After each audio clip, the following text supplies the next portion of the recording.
so many of y'all know about Thrive Global Project, but we provide educational resources to students across the globe. And this is our Ready to Thrive Scholarship. I know many of you all have partaken in it before. And so we're thrilled to have it, be able to do it again, but more importantly, to see you all again. We can't wait to spend some time with y'all this morning, hearing how your first semester went. Congratulations, you got it checked off, which is awesome. So we will start with, this is Elizabeth Dashiell Wallace. We call her Dean Wallace. She is a 1982 Wofford College graduate. Dean Wallace has served in the Department of Campus Life and Student Development for 30 years. Her role as the Associate Vice President has created many opportunities beyond her first job. Wallace holds a Bachelor of Science in Nursing from Emory University, returned to her alma mater as the college nurse in 1991, living in the historical Hugh R. Black building for 12 years with her family. And then she began to develop the current wellness center that serves the Wofford community today, which includes a medical clinic, counseling, and accessibility services and wellness programming.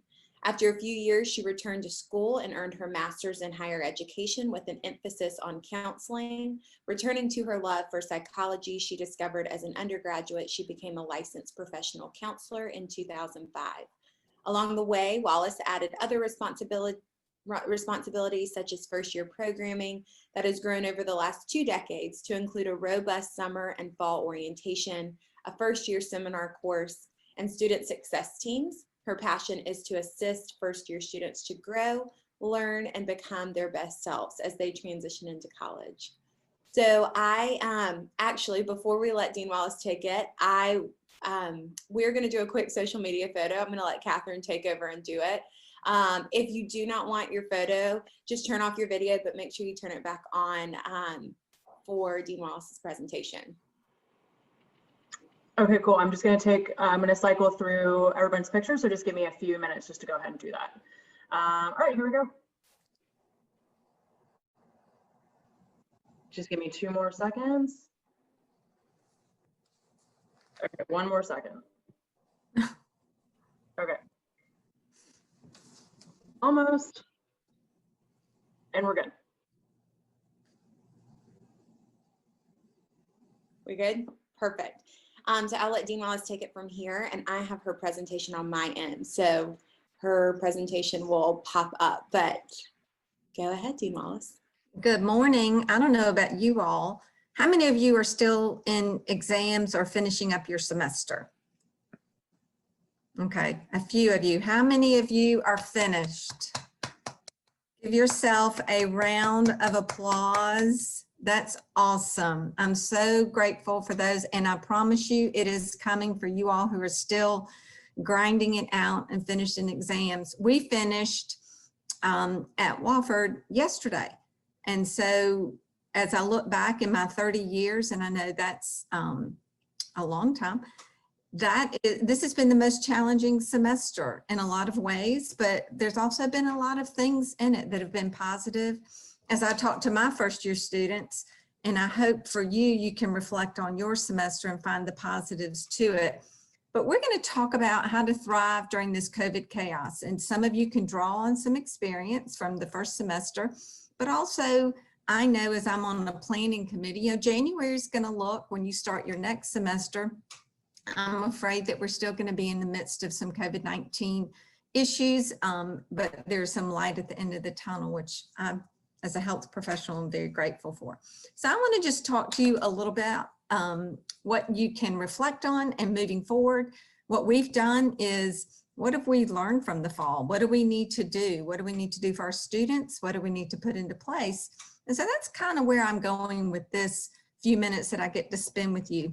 So for most young people, everything's changed in a very short period of time. And for you, I can imagine, as I know as an adult, it's been very challenging, but you've maybe been asked to leave your schools, or maybe you've had to abruptly move out of a residence hall, or maybe your classes went online that started face-to-face, or maybe they all were online. And it's normal to have a variety of feelings in response to these transitions that we've undergone. So many of you are first-year students. I think we do have some sophomores, if I'm correct, online. And, you know, you are the veterans. You are the ones that know a lot about how to navigate some things. So I'm going to ask Grace to go through, but we're going to talk about thriving through the COVID chaos. I really do believe that we can not just thrive, but we can survive and move on and grow as individuals. So we'll start with the presentation, and there's just some things through here I'd just like to remind you of. It is not rocket science. It is not anything you probably haven't heard. But what I'd like to do, and I know you may or may not have scrap paper, so let's use the chat. Write down one word that we can see that describes your experience this past semester. Throw down one word, first word that comes to mind. Stressful, tired, rough, tired, stressful, exciting, chaotic, flexible, unique, weird, stressful, challenging, stressful, interesting. These are great. Confusing. Oh, wow. I can relate to that one. Overwhelming. That one too. Surrendering. Unforeseen. Wow. What an array of words. But we saw stressful and surrender. I love the surrendering. I'd love to hear more about that. More stressful. Unforeseen. Every day probably felt a little chaotic, a little what's next. I know in administrating all of this during our semester, that's how we felt. So that gives me a good pulse maybe about where you are. And some of that might be that you're still in exams and feeling stressful and overwhelmed. And I can understand that. So as we move on with our next slide, those are words, as you can see, we're all in this together. There's some physical implications to COVID-19, but what I want to focus on today is your mental well-being, your health, which I have found over my years as a licensed counselor, teaching in classes and overseeing medical clinics and counseling, that mental health, if not balanced and not paid attention to, can definitely impact every aspect of your life. And so I just want to spend a few minutes talking about that, if that's okay. So what does COVID have to do with your mental health? So right now, many of us, all of us, are struggling with increased levels of anxiety. So if you like, am I the only one feeling anxious about this? You are not. Maybe some sadness or fear, uncertainty due to this COVID-19 crisis. You know, layered on top of that is news of violence and tragedy, political tensions. Can't turn on the TV without hearing some of that. And difficult but critical conversation about race and equity and inclusivity. And those are difficult conversations that are layered on top of many of these things.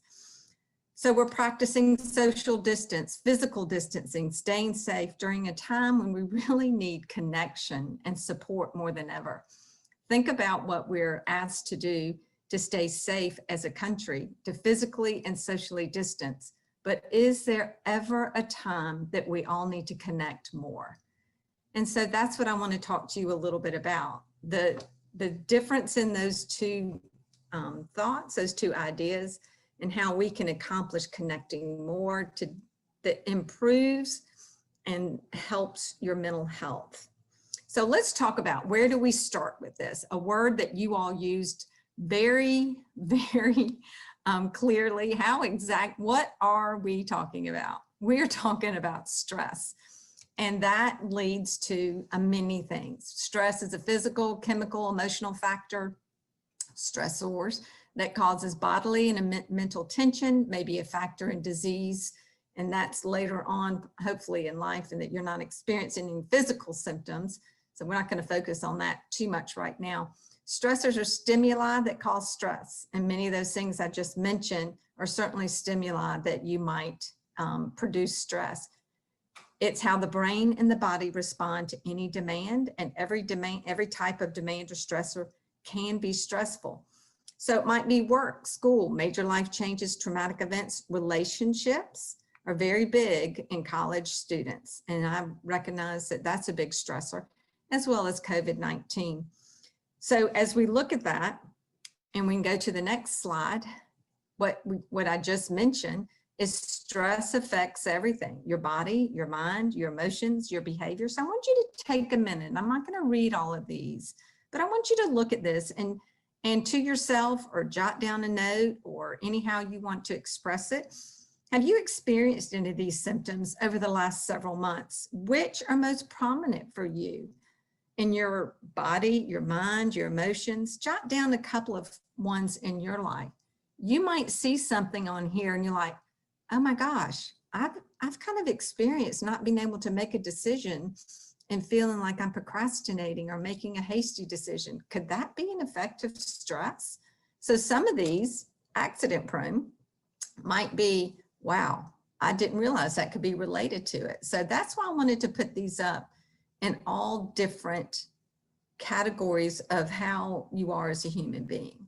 So look through these, jot down some that speak to you, that resonate with you.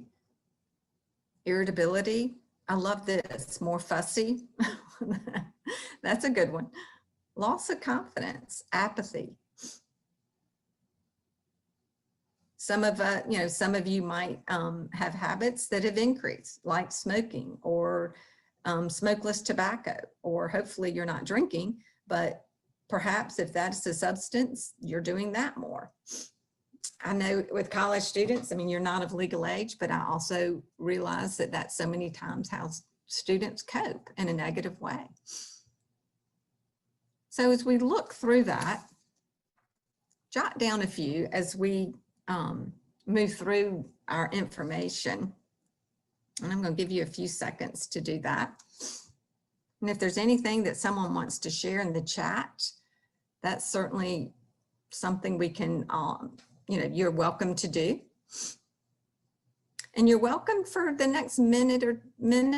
Why don't you unmute if there's something that you think applies to you. I want to give you a chance to speak to each other as well.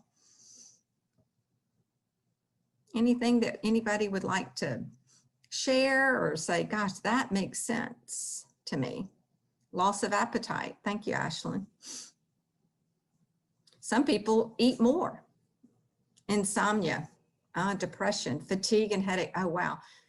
I have found that through this stressful semester, I have headaches, indecisions, depression. Thank y'all for sharing.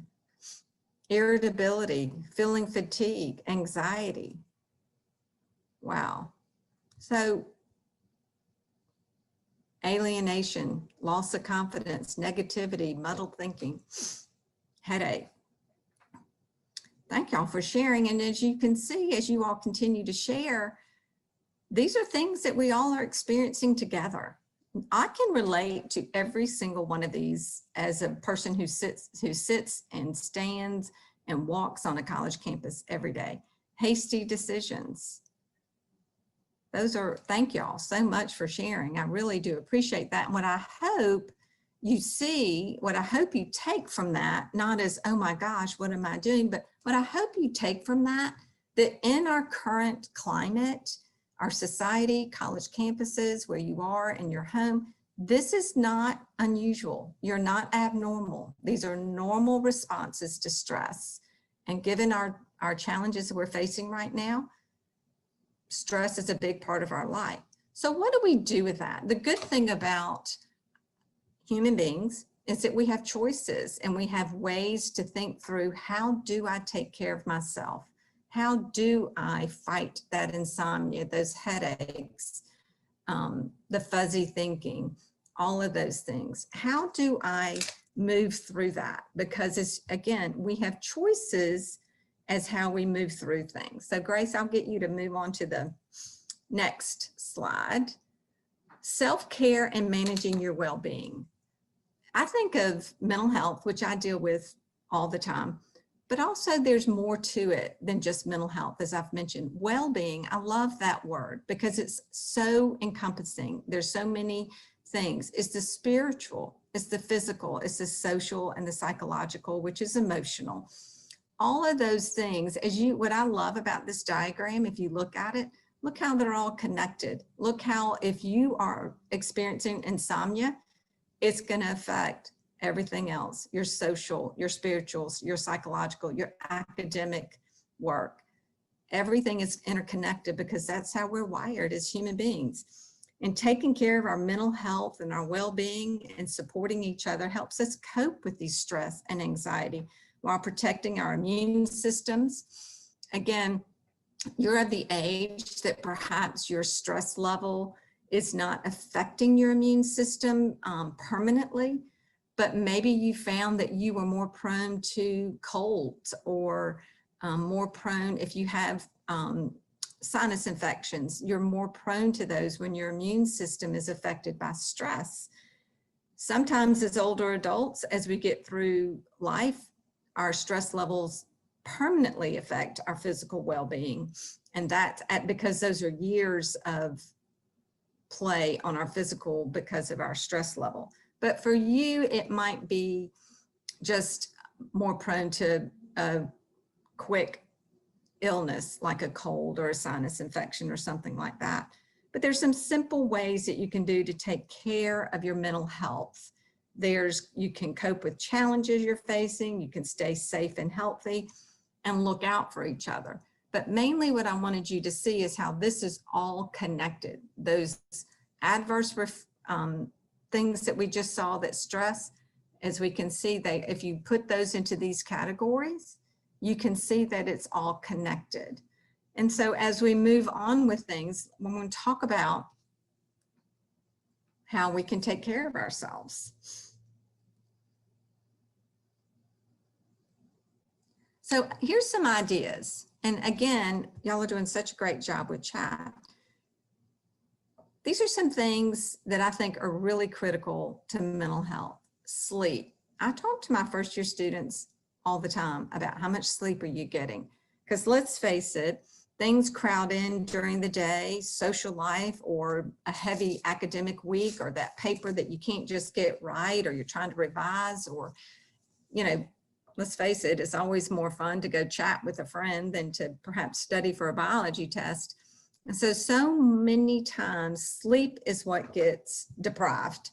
You're getting 4 and 5 hours of sleep or less on a regular basis. And sleep is critical to your well-being, to managing your level of stress, to functioning at a high level academically, to being socially competent. Sleep is critical. So what I would love for you to do in the chat, because this is always fascinating to me, and I think Catherine and Grace will be interested in this as well. How much, think for just a second, on an average of a typical week in college, how much sleep were you getting per night? On an average, just take a ballpark stab at it.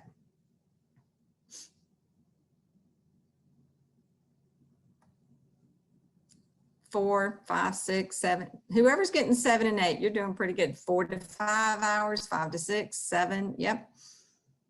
4 to 6. Absolutely. 4 to 6 hours. And what I'd love for those 5 to 6 hours a night, but lots of naps. Isn't that the cycle I always talk to students about is, well, I've got 4 hours of sleep, and so I'm going to turn around and take a nap, which affects the next night's sleep, and on the cycle goes. 9, excellent, excellent.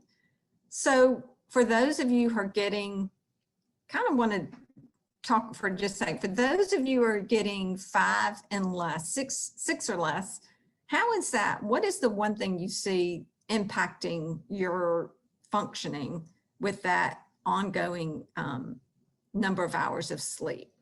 Not you all who are managing this well with 7 and above, but what's the thing that you see is impacting you? You're more irritable? Do you fall asleep during class? Do you feel like you're not living up to your potential academically? What is the thing that you see might be impact the most with your sleep patterns? Irritable, anxiety, daydreaming, absolutely. Not being motivated, lack of focus, feel more tired throughout the day. Absolutely. And so those are things, again, shorter periods of production. Oh, that's so true. Thank you. That's really insightful that you are less productive shorter periods because you're exhausted. So as we move on, again, as you can see, sleep is really critical, and I think it's so important. And how do you do that? We can focus on that in a minute. How do you get more sleep? You may be sitting there going, Beth, there's no way I can get more sleep. I got so much going on. So there is a way to do that, and it's about proactively looking ahead, proactively scheduling what you need to do. And maybe over this break is a time to reflect on your fall semester and say, how can I manage that differently? What do I need to do differently? What were time wasters? What were things that maybe I could be a little bit more disciplined in doing? So let's move on, because I could talk about sleep all day long. Spend time outside if possible, maintaining safe distance, of course, but being outside, breathing in fresh air, a brisk 20-minute walk a day, exercise, whatever that means to you, really does more for stress and anxiety than anything. It pumps those endorphins through your brain. It gives your brain a time to relax, breathing in fresh air. And you may be like, I don't have time to do that. You will be more productive if you take minimum 20 minutes, more if possible, to be outside. Do a brisk walk around campus, around your neighborhood, around your yard, wherever you can be outside. Keep up with good nutrition. And I know I sound like your mother. I'm not old enough to be a grandmother yet, but your mother. Keep up with good nutrition. Drink plenty of water. Your body is made up of water. And to supplement it, to hydrate your brain, to hydrate your organs is so important. So many times we forget that that's a piece, a foundational piece, and to good nutrition, whatever that means to you, but there's plenty on the internet to talk about that. Journaling, meditation, breathing, these are just some ideas, and some of it may be relevant to you. I'm not a big journaler, but many people, many students I talk to are. Meditation, there's times to just have some quiet time. You gotta find what works for you to release those thoughts, to alleviate stress, just to set aside. This can be as short as 5 to 10 minutes, a dedicated time each day that brings you calm and alleviates stress. It might be sitting down and doing a coloring book. So many students I have found love to still color. They go back to that activity that maybe they haven't done since they were a child, or just sitting for a few minutes and listening to some music that calms you. It's so important every day to do something that provides calm and alleviates stress for you. And you've got to know yourself well enough to figure out what that might be. So before we get back on chat, let's go to the next slide, because I broke this up in 2 different pieces because there was so much. Stay connected. I often think about these last 10 months and how stressful they've been. But what if we didn't have the technology that we have? There's been pandemics in the past in our history that people didn't have the technology we have. So to keep in contact with friends and family, phone calls, FaceTime, text, social media, Zoom, we wouldn't be able to do this without technology. For me to be able to spend time with you, for Grace and Catherine to connect with you. But all of those things are really well. This is something I've had to do, to take breaks from news stories and social media. As you know, it's very important as young adults to stay informed, but nonstop exposure to those stories about the pandemic can be very stressful. I have found when I look at too many news stories, that's all I think about. So I have to give myself a break and maybe just say, once or twice a day is when I'm going to figure out when I can get information from credible resources so that I can know what's going on. Sometimes you may just have to take a mental health break from social media, and that's okay too. You feel bombarded. We're in a society that we are bombarded with information, and it can happen 24/7. It is at your fingertips, literally. And that's a lot of overloading your brain, honestly. It's a lot to continue, not to mention what all you are doing academically, socially, in your college environments. So as we look through that, what I'd like to know is, what are those things that I've just put on here? What is the one thing either you're doing, and I'm going to pull up the chat, or you think, gosh, that would work, or something that you have found works for you that you think, gosh, I forgot, you know, journaling really is helpful to me. Or I took a social media break during a time that was helpful to me. What is something of those ideas, or if you have other ideas, share with us what you have done or what resonates with you that might be helpful to bring in and alleviate your stress in your life. Delete social media was set. Oh, what is it? Delete social media. I wanted to see what that said. Delete social media was so revealing. Listening to music, taking a walk, music, naps. Nothing is wrong with taking a 20 to 30-minute nap. But what I tell my students, when you're napping for 4 hours in the afternoon, that's not a nap. That's a good night's sleep that you just got started on early. Keep in touch with your sister to talk about stressful situations. Yeah, find that safe place. Who is it that you can talk to is a safe place? Taking breaks, social media break. Y'all, for young adults to say social media break is so mature, and I'm just so impressed with that. Journaling, meditating, praying, absolutely. Taking daily walks, self-care breaks, social media, listening to music, reading when I get stressed. Hopefully it's just for fun and fiction. Spending time with your family, walks, social media, weekly phone call catch up. Oh, good. Cooking. Didn't think about cooking. I need to add that to my list. Yeah. Do more things that you enjoy, working out.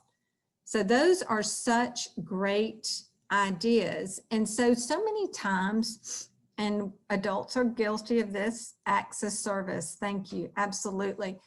I was listening to an audiobook. I'm glad, Maria, thank you for saying that. I was listening to an audiobook that I really enjoyed last week.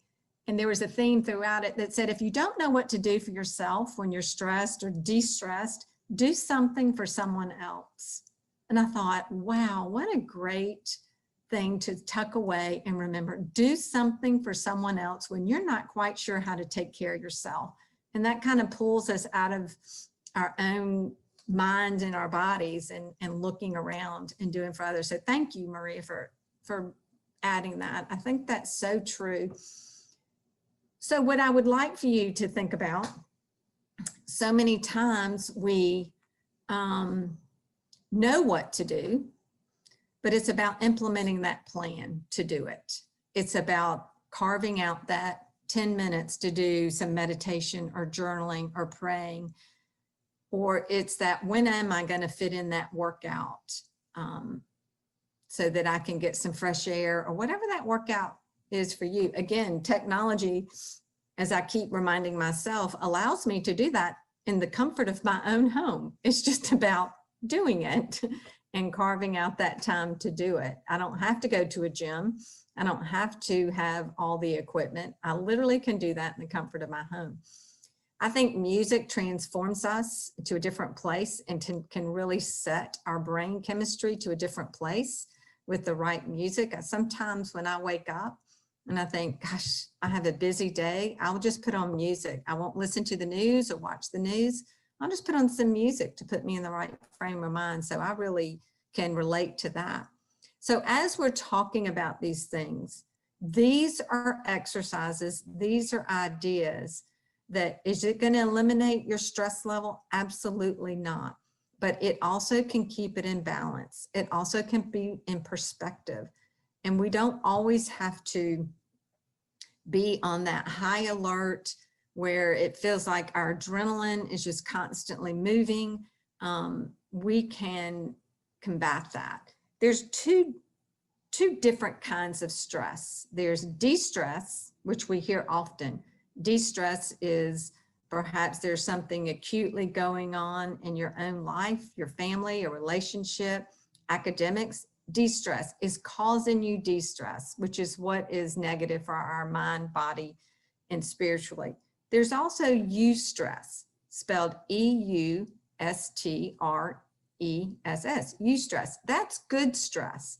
That is those bursts of energy, if any of you are athletes, that you might feel walking onto a field or a court.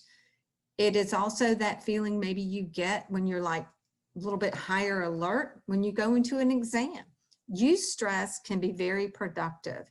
It can bring us and give us that boost of, I can get this done. I have the confidence. I have that little bit running through me. When it becomes de-stress is when it's the negative connotations that we have talked about. So what we're trying to combat is de-stress. And we hear that word. You just don't hear eustress very often in our world. So what I'd like for you to do, and we're doing, I think, pretty good on time, and I do want to leave a few minutes for questions. So keep, if there's any questions, tuck those away. But as Grace goes to the next slide,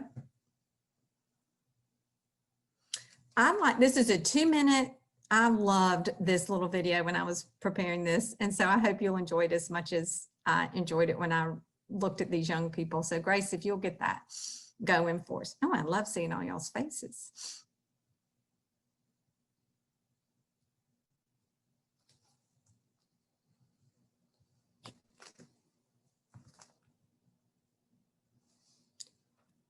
Grace, it is.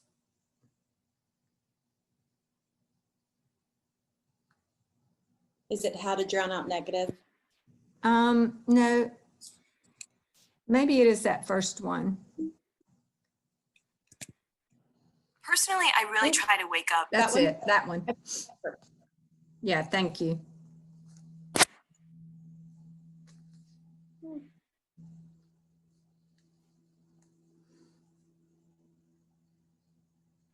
Personally, I really try to wake up and before I put my feet down, I think of what it is that I'm grateful for.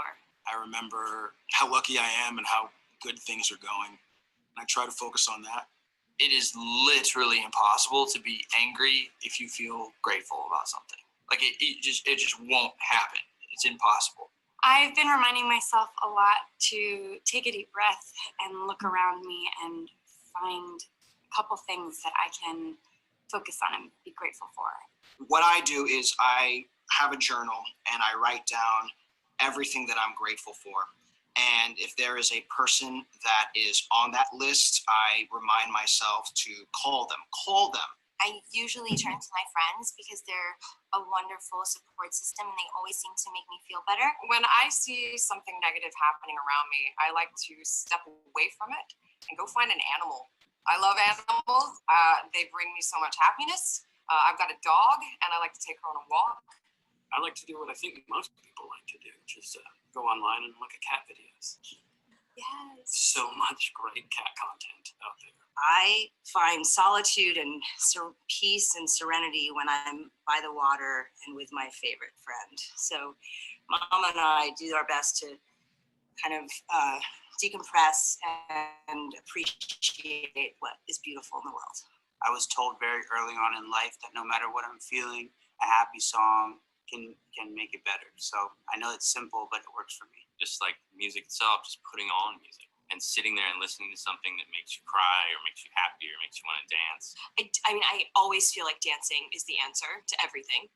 So more dancing. When I'm down and sad, I like to listen to encouraging words through song. It's like the universal language. I think too with the internet, there's so much negativity that's spread online that it's really important just to take a step back and just shut off, take a break from the social media, just take time for yourself and focus more on doing things that make you happy. In reality, the things that feel like a little bit of unrest in me are the things that when I'm afraid of them and I run from them, they tend to follow me. But when I look them in the eyes and I bring them into the light, or if I can't sleep and I just sit with it and come into the sunrise, I'm like, oh, there was a new day today. There is a new chance, and it's brighter today than it was yesterday, which means that I should hang on till tomorrow because maybe it'll be brighter too. Yeah, I was going to talk about anxiety, but I was too anxious. Thank you, Grace. I loved that video. I loved how they had came up with different ways. The pets, who has pets that brings them that kind of joy?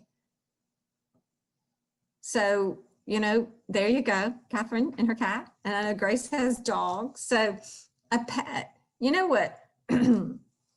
Sometimes if pets are something that brings you a lot of joy, and you don't have one for whatever reason, maybe it's because, well, for whatever reason, you can go to Humane Society and you can take the dogs and the cats out and play with them. So that's also a great stress reliever, to find a pet or pet sit for someone. You have I love it, German Shepherd, rescue dog. They're the best. I think the rescue dogs, Humane Society dogs, are the best. I have had a couple in my past that are such sweet, fond memories. So we have just a few more minutes because y'all have a full morning, and I don't want to take away from any of that time. And I want you to be able to ask any questions that you might have. And as you're thinking of those, you can unmute or you can put them in the chat and I can read them. But what I recognize is that some of you have finished exams and some of you are still in the middle of exams. So for you all who have finished exams, take some time for yourself, maybe later on today or this weekend. Take 30 minutes and sit down and say, what is it that I need to do differently the next semester? What are some things I need to implement that speak to me, that will change my stress level, that will bring me joy, that will bring me positivity? I've loved this video because it's just so many different ideas. Gratitude. What do I need every morning? Do I need to write down two or three things I'm grateful for that sets the tone for the day? So I'm encouraging you to really spend some time alone to develop a plan, jot down some ideas. For you all who are still in exams, what I do know is that is overwhelming and all-encompassing right now. So finish strong, finish those exams, focus on those. But once you finish your exams, take some time to do what I just outlined before. But I also recognize, and because I work with college students, that you're not going to do that if you're still studying for exams. You need to finish strong with all of that. So any questions or thoughts or ideas that we didn't talk about in our last couple of minutes together that you want to share? You all are your best resource for each other as well. So I would love to see anything that you have found or anything here that would resonate with you. Or has this been helpful? Has this been something that you've sparked? If it's sparked one or two ideas for you to use coming up or over the holidays that might be stressful because you're not with family, because you're not having your usual traditions, new traditions or new ways of doing things might have to be implemented over the next few weeks during the holidays. And so how do you do that? Oh, I love that. Closing your eyes and taking deep breaths helps me sometimes. I change my morning routine, start the day on a positive note. Enrica, how do you do that? What's your positive note? What do you do? How did you change your morning routine, if you don't mind me putting you on the spot? No, it's fine. Yes.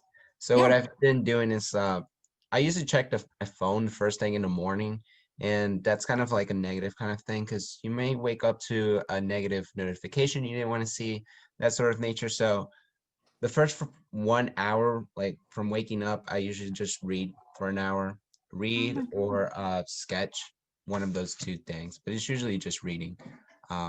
But yeah, I try to avoid checking my phone the first hour from waking up. That is an awesome, I don't check my email till I go to work. That's awesome. You are wise beyond your years. Thank you for sharing that. Okay, is it Rian? You do more things? Oh, I love the 30-second dance party. I do that in my kitchen. Victory nap. I love that, victory nap. Stretch in the morning, getting your body moving, getting the oxygen and the blood flow. Rian, you do more things that make you smile and happy. Give us an example. What are some of those things that you do, if you don't mind me putting you on the spot?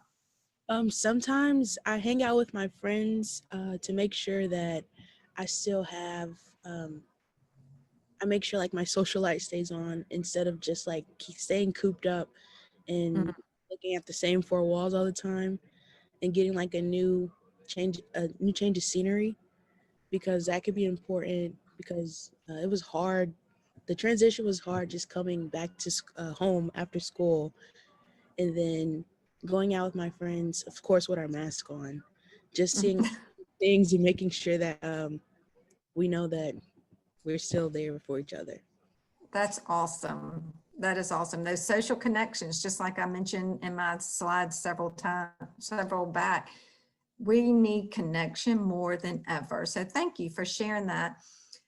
Cameron, I appreciate that, and organizing your schedule and taking meaningful breaks, whatever that means for you. So thank you for sharing that.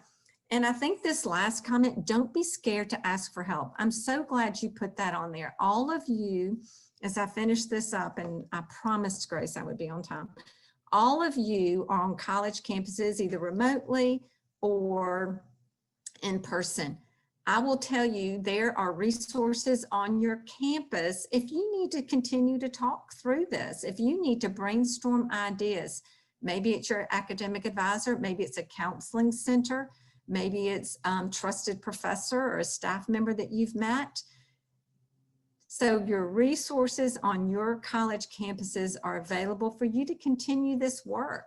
Or if you feel like your anxiety and your stress is impacting your daily life, go find someone to talk to. And let me just say, Grace can throw in my email address. If you say, I don't know where to look on my college campus, my university, then you email me. I will do the research for you and I will help you find those resources if you haven't been able to find them, or you feel like, gosh, I just don't even know where to start. You email me and we will look together to find those resources. So that, is it Jayla? Am I saying that correctly? What a beautiful name, Jayla. Is that correct pronunciation? I'm not sure where you are. You're the one that says, don't be scared to ask for help. And I really appreciate that last reminder, because that is how I will encourage you to do that. We work with students all the time virtually, on the phone, by email. And so you have people on your college campuses that are there to help you navigate this. We all are doing it together. We all are finding ways to navigate it together and coming up with creative ways. So if you have trouble finding those, please don't hesitate to email me and we'll look together. We'll do some research together. So my time is out, and I want you all to know what I appreciate is your early morning participation. I wish you the very best as you continue, if you're still finishing up the semester, but always your wisdom and your answers is just beyond your years. And I so appreciate your participation. And y'all have a great couple of workshops left to go. I know it'll be a great opportunities for you to learn and grow. Y'all take good care of yourself and stay safe. Awesome. Thank you so much, Jean Wallace.